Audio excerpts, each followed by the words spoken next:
namun orang anu nyabok baca eta salatu wassalamu bi'adadi ma fi milai alaika wa ala laka sayyidi ya Rasulullah agisni tah nyerenteng ka dieu bakal iya asana dicekal tutung awas geus nyerenteng ieu ka dieu agisni emang naon nu kieu dicekelna ruhak aja ditutungna teu leungeun iana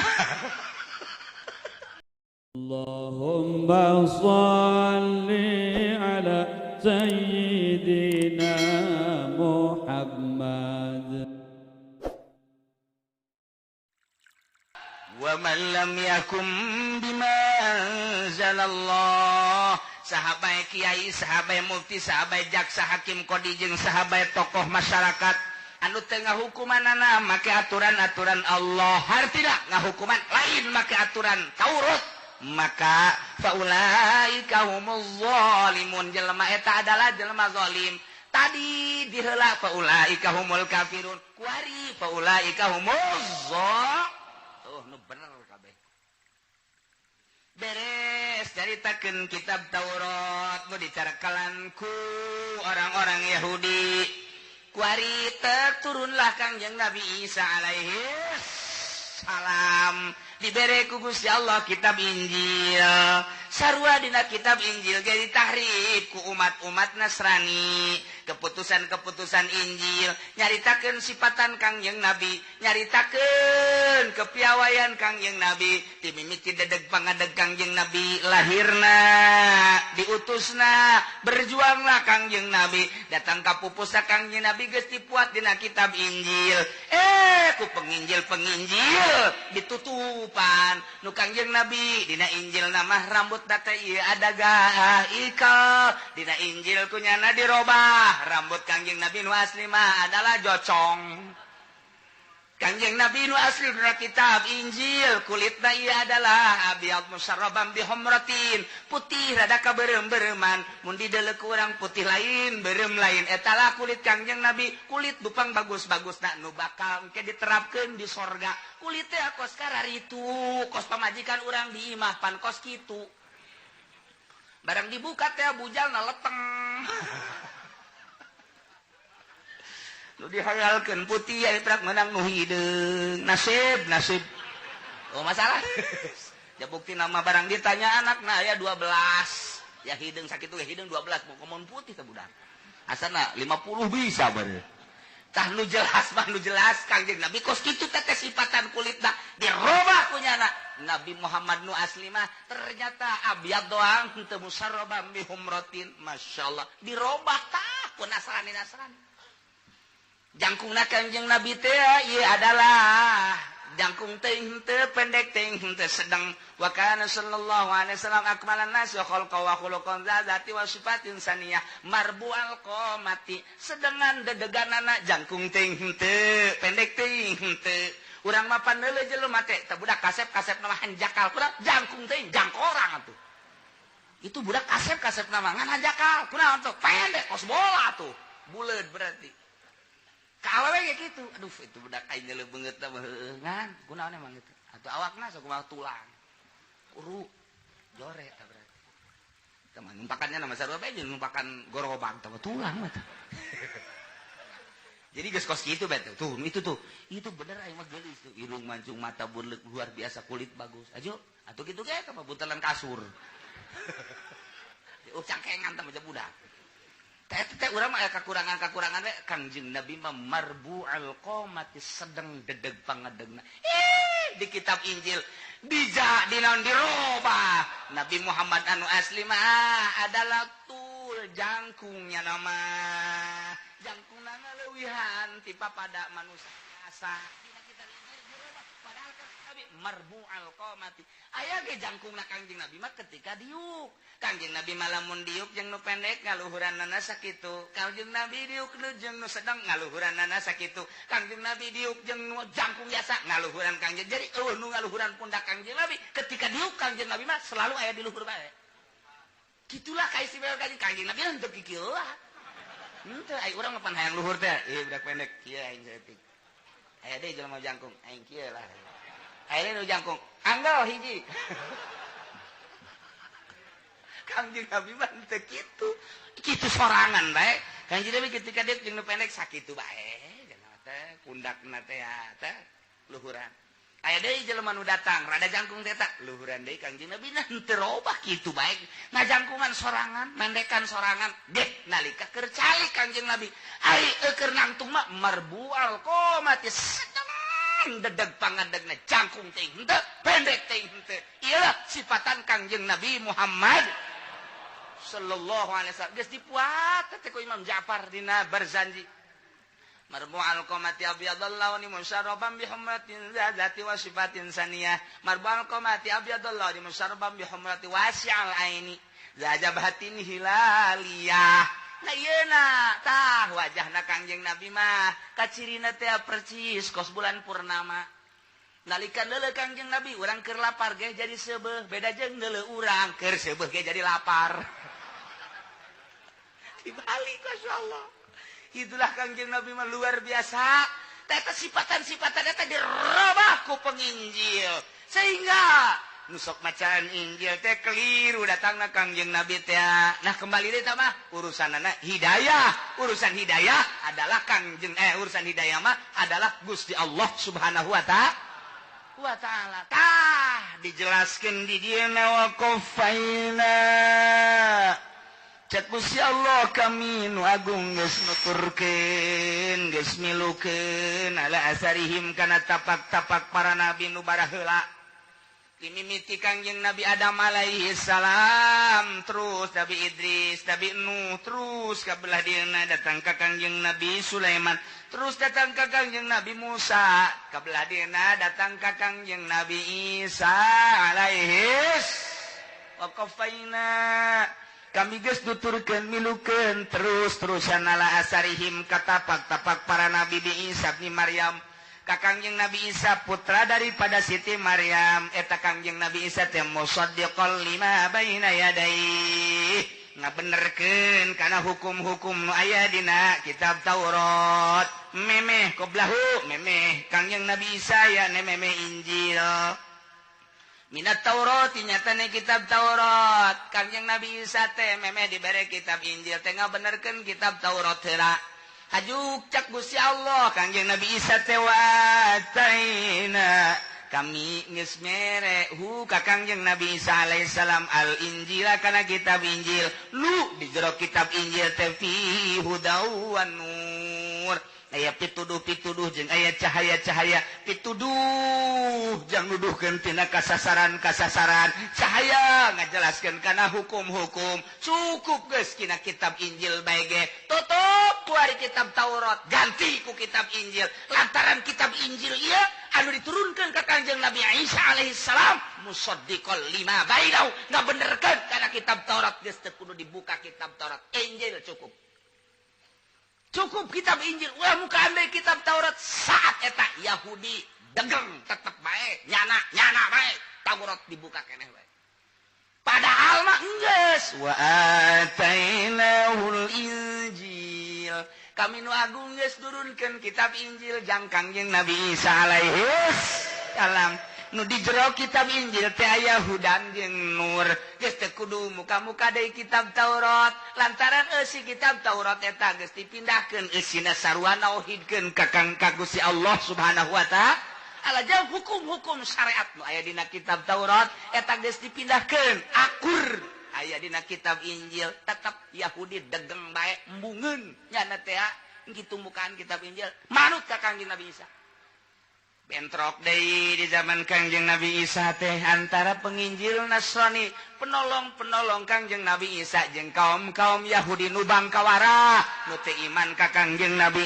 Isa alaihi salam padahal ma musaddiqan lima baina yadayhi minat Taurat lantaran di dinya teh aya hukum-hukum wa hudaw wa mau'izatan lil muttaqin kitab Taurat teh aya pituduh jeung aya piwuruk pikeun jelema anu takwa nu sieun ka Gusti Allah Subhanahu wa taala nu mantak cek Gusti Allah heuy wal yahkum ahlul Injil geura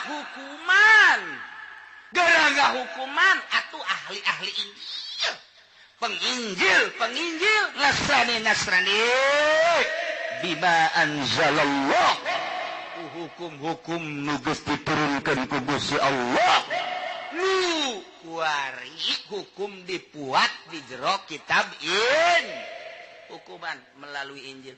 Aya jelema ngabunuh dina Injil akur bae kudu dibunuh deui. Aya jelema nojos mata di Injil kudu ditojos deui. Aya jelema motongkeun ceulina di Injil ge kudu dipotong deui. Aya jelema mongesan irung dina Injil lage kudu dipongesan deui. Aya jelema maling potong sakit di Injil ge sarua bae. Aya jelema zinahna zinah muson rajam. Taurat jeung Injil akur hukumna kitu-kitu kan. Hanya beda tamsilan anak hungkul jeung bacaan anak hungkul. Lu mata, hei ahli Injil hukuman make kitab Injil atuh batak naon? Injil lu asli. Buka geura kitab Injil. Jelaskeun coba kaayaan Kangjeng Nabi. Petakeun coba sifatan Kangjeng Nabi. Bejakeun coba jeung syariat Kangjeng Nabi Muhammad nu aya dina kitab Injil bakal akur jeung bukti nyata nu aya dina kitab Al-Qur'anul Karim akur tailah Gusti Allah nitah ngahukuman di zaman Yahudi make kitab Taurat. Awas lamun teu ngahukuman make kitab Taurat kafir. Awas mun teu ngahukuman make kitab Taurat zalim. Ieu ge sarua bae. Wa man lam yakum bima anzalallahu faulaika humul fasiqun.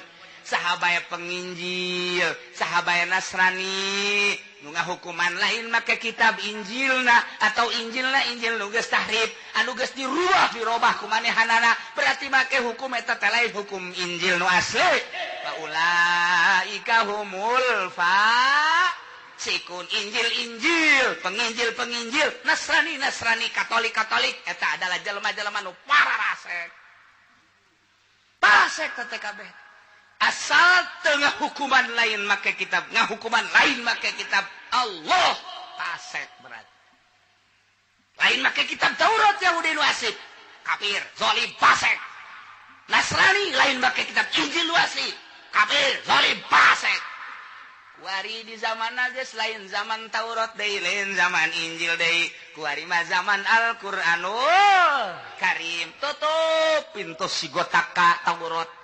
Tutup pintu sigotaka Injil. Muka kuari zaman Al-Qur'anul Karim nu diturunkeun ka Kangjeng Nabi urang Kangjeng Nabi Muhammad sallallahu alaihi wasallam. Geus ulah mukaan deui kitab Taurat, ulah mukaan deui kitab Injil. Eta mah zaman Kangjeng Nabi Isa. Injil mah Taurat zaman Kangjeng Nabi Musa. Kuari mah urang zaman Kangjeng Nabi Muhammad nu lahirna lain di Kalideres.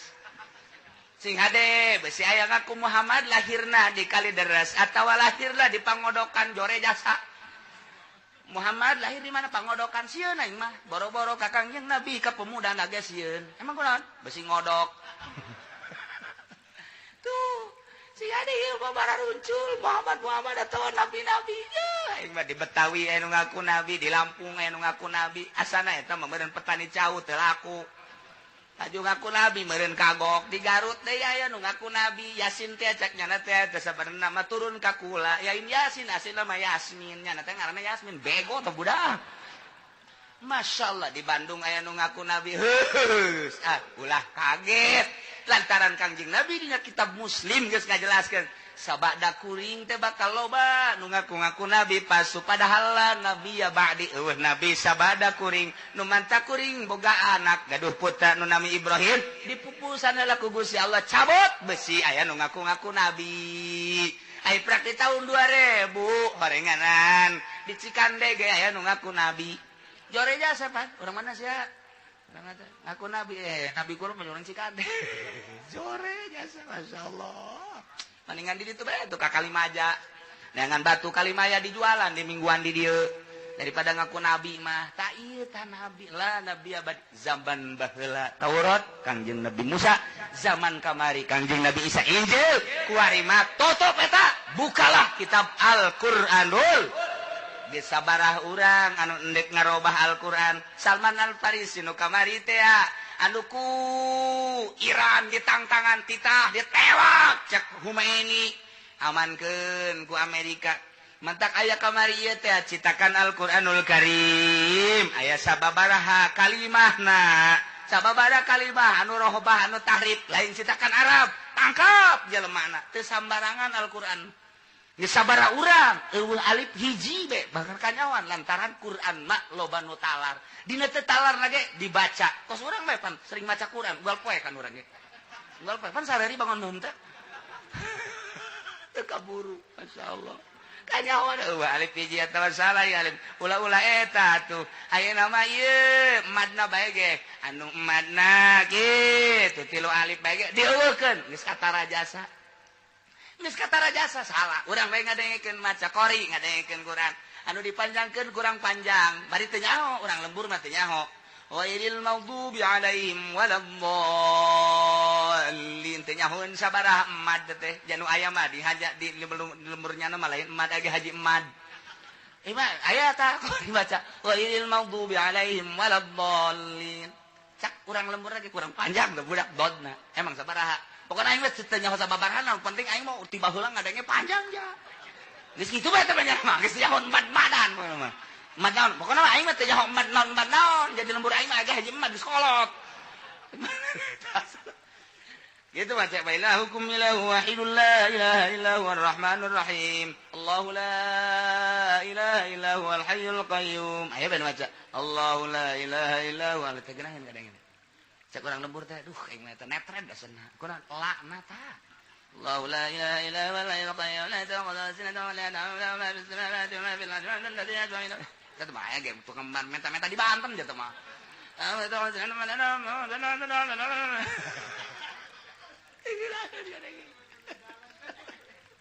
ya Allah karim tuh urang lembur nu teu nyahoeun qiraat nu teu nyahoeun makharijul huruf teu nyahoeun nyana ka makhraj anu bagus nyanana teu nyaho nyana teu nyaho ikhfa teu nyaho gunnah teu nyaho iklab teu nyaho bae geus teu nyaho mana qalqalah teu nyahoeun tapi ketika aya nu maca Quran nyana ge kanu teu bener mah nyacat kos main bola bae gitu duh teu budak teu baca mun nyana mah kita main bola modar di lapangan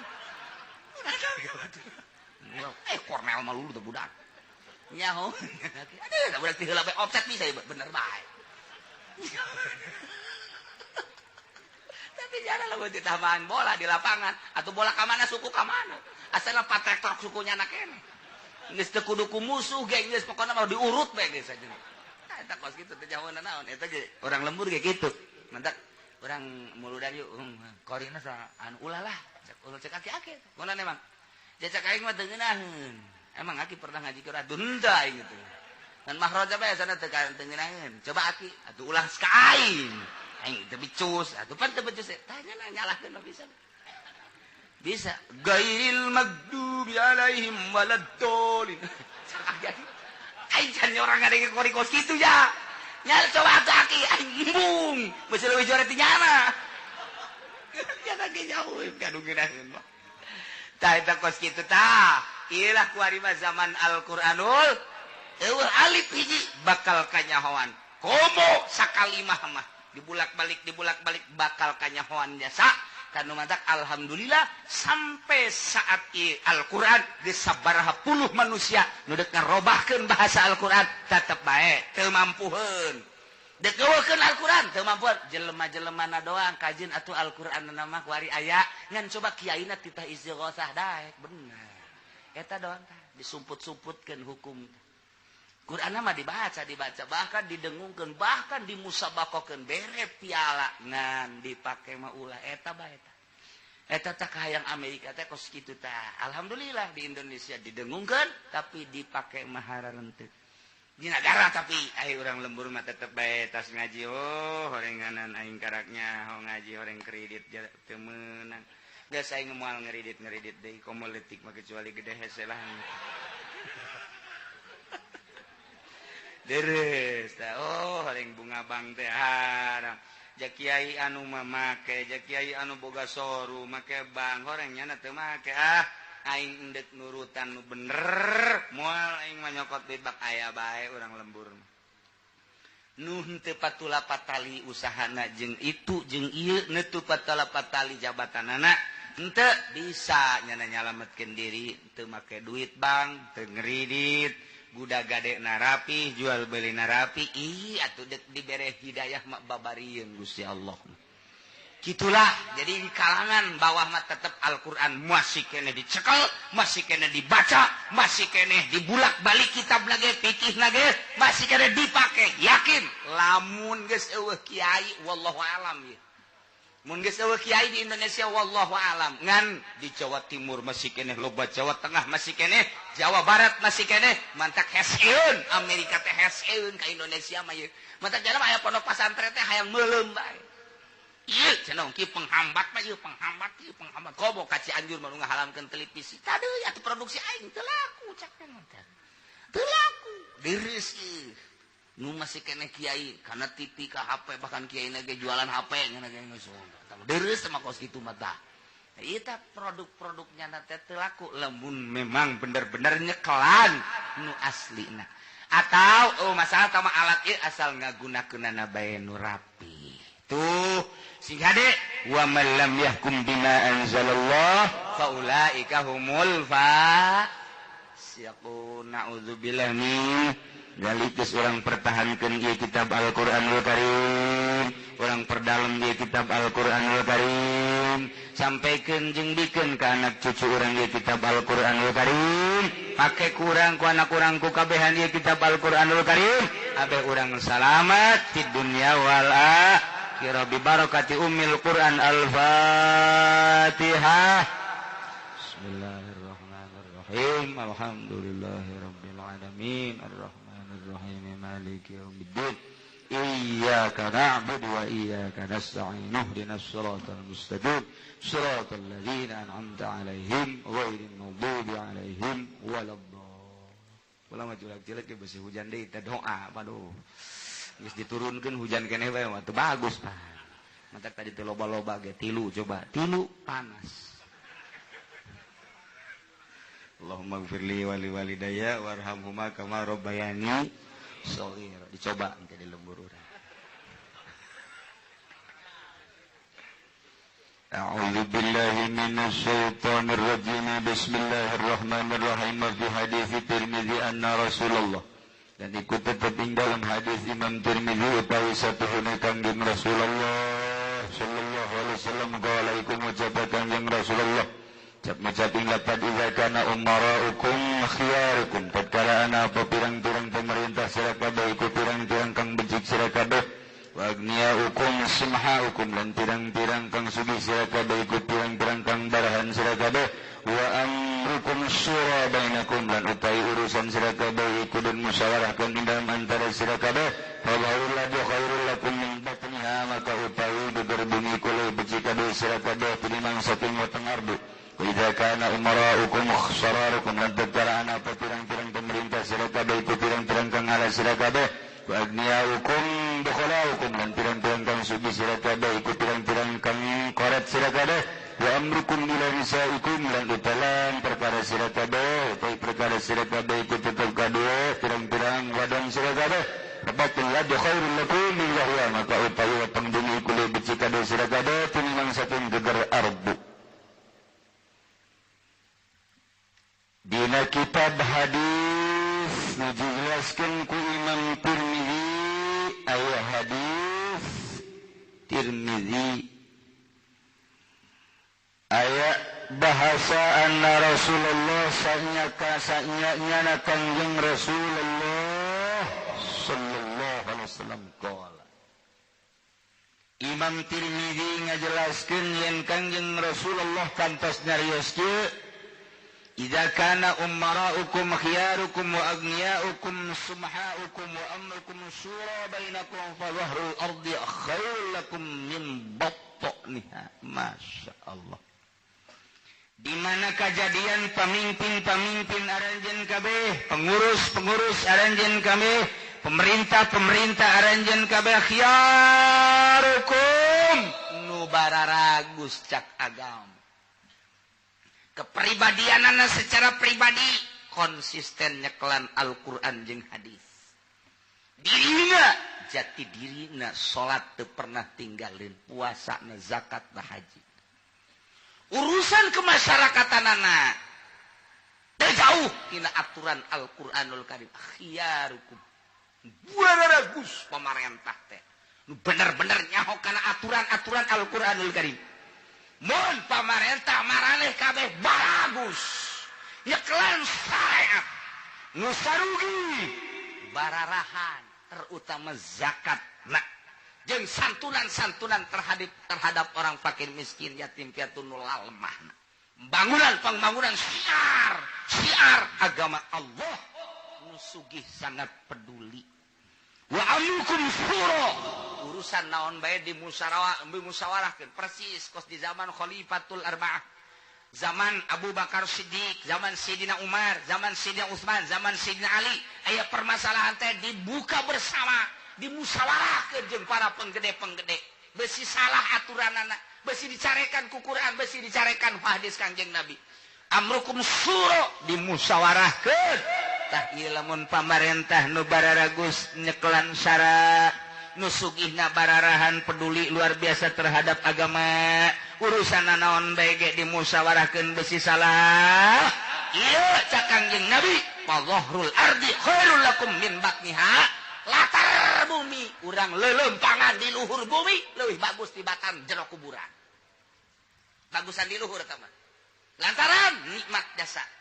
Salat mun teu salat tangkap ku polisi, nikmat luar biasa. Percis kos di pasar Kemis bae kos. Hebat.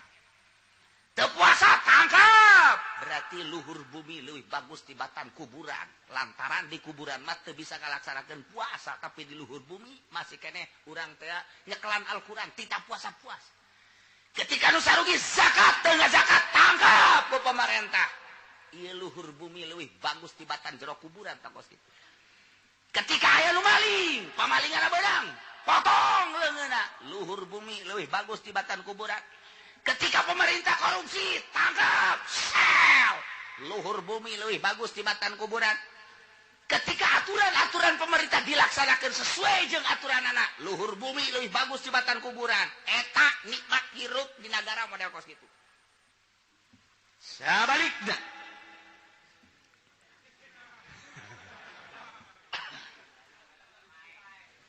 wa idza kana umaraukum sararukum di mana kabuktian pamarentah teh sararukum jararahat jarah teh nyekelan aturan Al-Qur'anul Karim wa aghniyaukum bukhuraukum nu sarugihna perepet korek merepet dur pet pelit. Wa amrukum ila lisaikum urusan dipasrahkeun ka konde.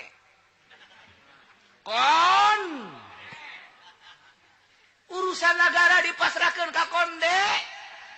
Urusan lingkungan dipasrahkeun ka anting. Urusan lingkungan dipasrahkeun ka bujur. Gitek-gitekan. Dipasrahkeun ka susu. Dipasrahkeun ka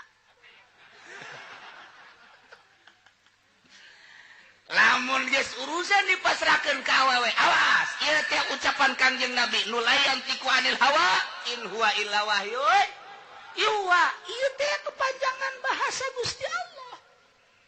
Awas Kangjeng Nabi teh urang teh kazamanan ka Kangjeng Nabi, teh kazamanan di zaman sahabat, teh kazamanan zaman tabi'in, teh kazamanan zaman Syekh Abdul Qadir Imam Ghazali, teh kazamanan zaman Syekh Asnawi kamari atawa Sultan Banten kamari. Ku aing mah urang di zamanna zaman Presiden SBY. Zaman Bupatihna Dr. Andes Haji Ismet Iskandar. Zaman Camat Pasar Kemis anyar ngaranna apa? Ieu tak kuari di zaman ieu tak kuari kuara. Urang kuat di zaman kuari sing hade awas. Idza kana umaraukum syararukum di mana pemerintahna jararahat mun teu make duit teu daek tanda tangan jahat. Lamun deuk digawe kudu nyogok pemerintahan sarukum penjahat kelas. Si anu ngomong lain aing. Lamun boga urusan pesetruan di deuleu, mana nu gagah disalametkeun, mana nu lemah ditin. Pamarentah. Saha nu ngomong? Lain aing, si anu neruskeun tah mah. Tah lamun geus kajadian model kos kitu tah.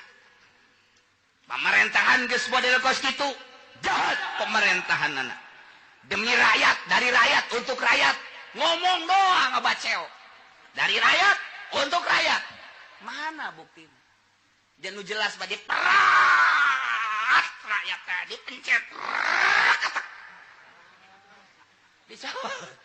Geus teu bisa ngap-ngapan rakyat ya. Duh, dagang kakarek ge ieu neuk maju-maju. Salarna ti sisi ti gigi. Can laku salar geus maya. Ngap-ngapan di perat. Kirim barang Surabaya ka di sabaraha pos polisi. Hayang munggah haji ngajual kotok. Cak. Boga sakitu-kitu dadang jeung dapur dijual. Berangkat mah henteu. Pengurus mah beli Innova. Naira idza kana umaraukum syararukum eta kakarak nu laletik adang nu gede mah mali caritakeun. Moal. Wow, duit di kabupaten teh aya sabaraha. Duit di kabupaten teh aya sabaraha. Lamun hayang nyaho mah mun hayang nyaho. Ye. Dana sosial untuk fakir miskin mah hanya 5 juta, 10 juta. Gedena 50 juta. Naik saeutik ya. Temperatur ada naik ya. Musyawarah mah DPR jeung eksekutif danana 5 miliar. Mulai tah hareudang tah hirup. Emang negara ieu nyana kitu. Mulai tah urang. Dulur, heuy, siap naon? Demo. Geus dibejaan kitu, pan Haji Maruda bae. Pan anak bapak teh digawe teh bapak teh kos kitu. Salilana moal naik mending di demo ka ditu. Bener oge. Sia, asal kiai bae teh hareup. Bagus, aing pake kokosen bae ku sia. Sia geus tarerek mah aing mah geus ulah disaba-saba acan. Mang kiai mah kos kitu. Mulai rada naik tah saeutik tah. Mulai tah. Dana jeung kepentingan sarana agama padahal luar biasa. Deuleu masjid, apa aya nu mutlak dibangun ku pemerintah? Dana palingnya 10 juta, 20 juta disumbang teh. Ketika datang proposal 500 juta, anu datang ka masjid nama 200 di 300 nama eta mah aku momonon. Ayo coba. Nah, mulai hareudang tah ulah. Ya Allah ya Rabbi. Ya Allah Rabbi. Mulai ai kitu pendapatan di kabupaten teh sabaraha? Oh, lamun ieu dilaksanakeun di kabupaten pendapatanana dibangunkeun ka jalan, ulah kudu nyokot ti pajak-pajak kendaraan ulah kudu atau pajak kendaraan bae jalan ulah kudu di hotmik, ulah kudu di naon, di perakan, kudu ka perakan. Amparan perak kudu bisa. Pakai pemerintahnya coba kiai siap aing jadi bupati. Aing mah asal geus ku perak eureun geus aing mah.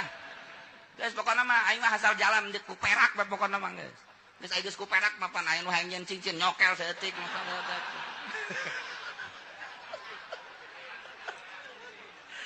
Mahmur bae pokona mah asal aing diangkat jadi bupati geus pokona mah mantep bae kajen gua kumaha. Pokona mah ngan pasti asal jadi saminggu di demo aing. Naon sababna nu mantak di demo? Ulah kaget. Kuari urang bisa ngomong laluasa ge. Ketika geus jadi bupati, niatan urang teh dikembangkeun tah di musyawarah jeung syaitan rajim. Emang kumaha? Strukturna berubah. Struktur kenegaraan nu dilaksanakan ku eksekutif anu disodorkeun ku legislatif leuwih bobrok tibatan struktur korupsi rapi luar biasa Bagaimana caranya supaya kita tidak tercium? Silahkan musyawarahkan secara internet.